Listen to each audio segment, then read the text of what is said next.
How to know who is stalking you on your Facebook account, just on your iOS mobile phone or on Android phone.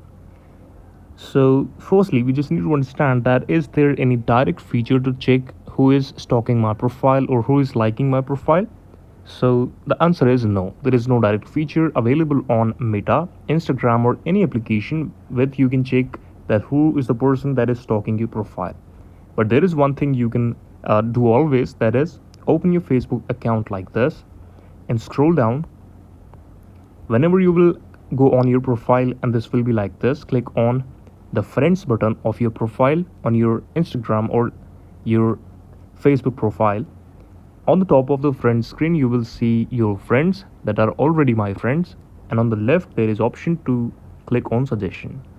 Whenever you will click on suggestion, it will show you the profiles here, and it means that these suggestion profile, once in a life they have clicked your profile and they have viewed your profile, then only your suggestions are getting into it. So this is the way how to know it. Thank you so much for watching it, and please subscribe to the channel.